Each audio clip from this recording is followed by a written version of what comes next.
pessoal, tudo bem com vocês? Eu espero que sim, eu sou a Ana Paula e estamos aqui no canal A Hora da Verdade, um canal independente que traz para você as principais e as mais importantes notícias políticas do nosso Brasil, com explicação e também meu ponto de vista sobre cada fato. E hoje, nesse informativo, a gente vai falar um pouquinho da CPMI, de todas as formas que o governo conseguir para atrapalhar, conseguir de criar obstáculos na CPMI, ele vai fazer.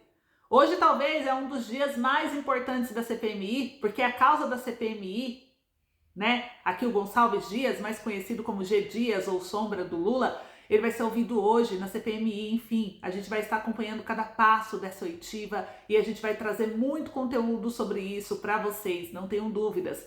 Mas o fato é que hoje, depois de muitos dias, afinal, eu acho que dia 2 de agosto é que foi determinada a oitiva do Dias, né? E até o presente momento a quebra de sigilo bancário não foi feito. Esse gelo telefônico, telemático não foi feito e isso causa uma estranheza muito grande. Afinal, a paridade de armas, ou seja, a possibilidade de questionar hoje a Dia seria muito maior se as mensagens telefônicas dele já fossem entregues para a CPMI, o que não foi. E aí causa uma certa estranheza, porque essa pressão, embora eu goste da atuação do Maia, né, do Arthur Maia, deveria ter sido feita. O Arthur Maia está aceitando o executivo tripudiar e abusar dessa questão, né? Algo que nos traz aí uma preocupação. E aqui o R7, olha só, o R7, ele tá meio que convencido que teve a missão do governo federal, porque tá publicando muitas matérias sobre esse assunto, às vésperas do depoimento, quebra de sigilo de Gonçalves Dias ainda não chegaram à CPMI do dia 8 de janeiro. E ele será ouvido hoje, pedido dos dados telefônicos, telemáticos do general foi aprovado em 3 de agosto e até agora nada. Os dados sigilosos telefônicos e telemáticos do general Gonçalves Dias, né? Então, o ministro do Gabinete de Segurança Institucional da Previdência, durante o 8 de janeiro, não chegaram à Comissão Parlamentar Mista de Inquérito e apura, né, os fatos extremistas. Ele será ouvido pela comissão hoje, quinta-feira, 31 de agosto. Então, o pedido foi aprovado, dia 3 de agosto. E a coordenação do colegiado enviou um ofício ao presidente Luiz Inácio Lula da Silva, dando o prazo de 5 dias para o envio das informações, o que até essa publicação dessa reportagem aqui do R7 ainda não ocorreu, ainda não deu resposta. Obstrução à justiça, obstrução às investigações, mais uma vez isso pode configurar inclusive crime de responsabilidade. Então o que a gente percebe hoje é que não há, né, mais nenhum pingo de respeito por parte do governo a essa CPMI. Informações, instituições, uma vez que o Congresso Nacional é uma instituição tão importante, ou podemos dizer, né, que com um peso tão eficaz na democracia, que ali estão os eleitos pelo povo, os representados lá no Executivo, só tem um eleito pelo povo, presidente da República. Lá no Judiciário não tem nenhum eleito pelo povo. No Legislativo, todos são eleitos pelo povo. Então aí sim, a gente vê que há um desrespeito à democracia. Isso sim é um desrespeito à democracia. Deveria ser punido exemplarmente, né? Matéria da CNN hoje, com toda certeza, diz aqui que a oposição vai bater em cima das contradicações nos depoimentos. O que ele já disse de contradição, já teve prova de que teve documento fraudado. Aí vem um outro relatório de inteligência, né? Querendo mudar os fatos. Saber é uma coisa totalmente distorcida do que está sendo apresentado. A oposição vai explorar contradições de Gédias no depoimento da CPMI, do Gonçalves Dias, que comandava o Gabinete de Segurança Institucional no dia 8 de janeiro. Parlamentares da oposição ouvidos pela CNN ontem disseram que pretendem explorar as contradições das declarações de Gonçalves Dias e também de outros depoentes e documentos encontrados pelas investigações. O general Marcos Edson Gonçalves Dias, conhecido como Dias, né? Ele comandava o Gabinete de Segurança Institucional no GSI no dia 8 de janeiro. E depois, hoje, né, dia 31, na CPMI, eu sei que é grande possibilidade do Gonçalves Dias ficar calado, simplesmente não responder nada, com medo dessas contradições. Entretanto, também eu percebo que o pessoal que é da turma da esquerda não está com medo nenhum, nem de CPMI, nem de sanções. No caso do Flávio, né, Um exemplo de vocês verem que eliminou provas, deixou eliminar, omitiu na eliminação de provas e ainda não informou que essas provas tinham sido eliminadas. E convenhamos, ele deu um depoimento, vai ser matéria do próximo vídeo, inclusive, de que ele não sabia que tinha sido eliminado esse conteúdo.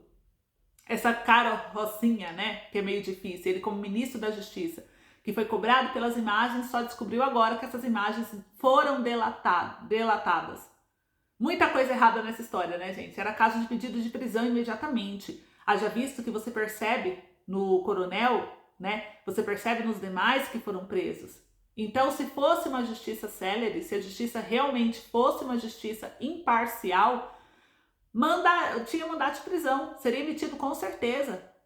Agora, bora falar do Cássio Nunes, pessoal, que tem aí mais uma missão importante pela frente, né? O Cássio Nunes, o André Mendonça, que foram indicados pelo ex-presidente Bolsonaro, e aí essa matéria da revista Oeste. O Nunes Marques, ou Cássio Nunes, ele libera as primeiras ações do 8 de janeiro para julgamento. Efetivamente, algumas pessoas do dia 8 de janeiro agora vão partir para julgamento, se a matéria da revista Oeste aqui, segundo a matéria da revista Oeste, o ministro Nunes Marques do Supremo Tribunal Federal liberou nesta segunda-feira as 6 primeiras ações penais dos réus do dia 8 de janeiro. Revisor do processo, cabe ao juiz do STF analisar os aspectos formais das ações relatados por Alexandre de Moraes.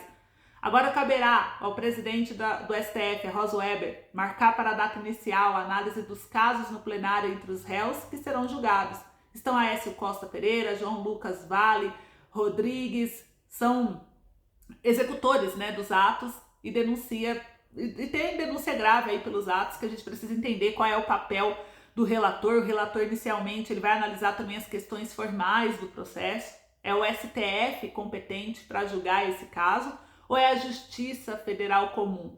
Essa é uma discussão de vários juristas. Seria o STF competente para julgar ou julgar depredação de patrimônio público dos atos do dia 8 de janeiro?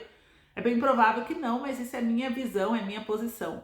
Isso era a Justiça Comum que deveria julgar, não o STF. Isso nunca deveria estar na mão do ministro do Alexandre de Moraes, se for analisar, observando a boa técnica da Constituição. Entretanto, está na mão dele. Castro Nunes, se quisesse um aplicador da lei, se quiser realmente analisar os casos, pode arquivar todos esses processos e meter todos na Justiça Federal de primeira instância, para que sejam julgados. Esse seria, no meu ver, o procedimento cabível a fazer. Agora o Cássio Nunes, ele vai fazer isso, eu não sei, mas o certo era ele dar baixa no STF, que não tem competência para mandar todos pela Justiça Comum, gente, de forma individualizada, analisar caso a caso. A Justiça Comum teria que fazer. Vamos falar agora também do Valdemar Costa Neto, porque ele trouxe um depoimento muito importante junto à CNN.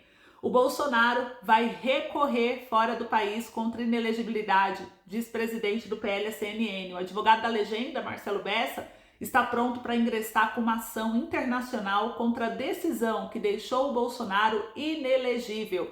Segundo o presidente da legenda, o presidente do Partido Liberal, que é o PL, o Valdemar da Costa Neto, isso é, né, CNN, que é a sigla, vai recorrer internacionalmente contra a inelegibilidade do ex-presidente Jair Bolsonaro. Segundo o Valdemar, o advogado da legenda, que é o Marcelo Bessa, ele está pronto para ingressar com essa ação internacional contra a decisão e que e que eles devem se reunir hoje para tratar o assunto, questionando o tribunal. Ele também disse que seria aí a Organização dos Estados Americanos, mas que a reunião com o advogado, né, definirá isso. Então estamos no barco com o Bolsonaro e não vamos sair desse papel, disse ele aqui dentro desse processo. Então, para vocês entenderem, gente, o presidente do Partido Liberal, Valdemar, ele disse que a sigla vai recorrer, sim, internacionalmente contra a inelegibilidade do ex-presidente Jair Bolsonaro. A gente vai acompanhar tudo muito de perto para vocês, né? Segundo o Valdemar, o advogado da legenda, ele já está pronto para ingressar com essa ação internacional contra a decisão e eles vão tratar do assunto, né? Questionado se a ação iria para o Tribunal de Haia, o Valdemar disse que provavelmente seria na Organização dos Estados Americanos, que é a OEA, mas que a reunião com o advogado definirá isso. Estamos no barco com o Bolsonaro e não vamos sair, disse o presidente do PL. Não tenho dúvidas que vamos tentar reverter essa decisão, disse ele ainda, né? E a defesa do ex-presidente já entrou com recurso no Tribunal Superior Eleitoral, que é o TSE, para recorrer da decisão da corte que deixou Bolsonaro inelegível. Segundo Valdemar, o seu partido pretende levar a tentativa para o Supremo Tribunal Federal, caso seja necessário. Quando for publicado no TSE a decisão, ele, o advogado do PL, vai entrar no STF para discutir isso. As coisas, daqui a 2 ou 3 anos, podem mudar muito. Valdemar também disse que espera que haja um ajuste na guerra que existe hoje entre a direita e a justiça brasileira. E completou: queremos ter uma relação boa com o Poder Judiciário e queremos que o Poder Judiciário tenha uma relação melhor com a gente. E o Bolsonaro pode ser candidato contra o Lula, tá, gente? O presidente do PL também comentou a resolução do Partido dos Trabalhadores, que defende a reeleição do presidente Luiz Inácio Lula da Silva e diz que Bolsonaro pode ser candidato contra Lula em 2026. E ainda destacou que o principal desafio de ambos no próximo pleito pode ser o estado de São Paulo. E a Michelle nunca foi plano B. O Valdemar negou a possibilidade da ex-primeira-dama Michelle Bolsonaro ser uma alternativa à candidatura de Bolsonaro nas próximas eleições à presidência. Ele falou que ela nunca foi plano B, ela fala que não quer ter mandato, sempre falou, e o Bolsonaro não deseja isso para ela. O Bolsonaro já comentou uma vez que talvez ela fosse candidata ao Senado, mas não a um cargo do Executivo. Então a gente vai acompanhar isso, né, pessoal? Eu vou trazendo aqui para vocês as novidades, mas para vocês verem, né? Como está sendo tratada a questão aí do poder no Brasil. O Brasil tem a soberania, ainda é maior, de certa forma, quando você assume um tratado e quando se trata de normas de direitos humanos, elas equiparem à Constituição. E aqui, né, são equipadas à Constituição. Quando acontece isso, o Brasil, ele abre mão de certa parte de sua soberania para cumprir os acordos, né, de medidas internacionais.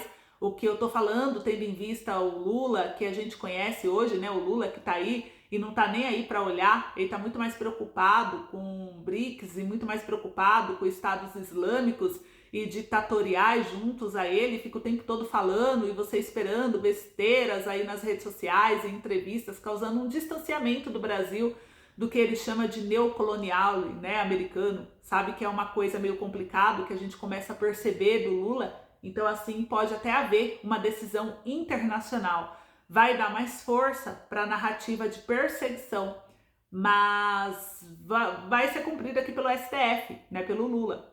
Eu acho pouco provável, essa é a minha sincera opinião, né? Eu quero saber o que você pensa sobre isso. Vai deixando aí o seu comentário. O problema é que se parar, entregar os pontos, vai ser muito mais grave. Então, eu dou parabéns aí ao Valdemar Costa Neto e o PL por essa iniciativa, e sim, vale a pena, né, essa ação. Eu não faria diferente, então eu dou parabéns, nem que seja para mostrar cada vez mais de que o Brasil está perdendo o devido processo legal, tá certo, né, e sabe aí que tripudiando em cima da democracia, ao tirar opositores do planeta, né, eleitoral de forma tão absurda e drástica como aconteceu, então a gente vai percebendo que tem que recorrer das formas que dá. Então é isso. Comenta aí o que vocês acharam. Obrigada, um beijo e até o próximo vídeo.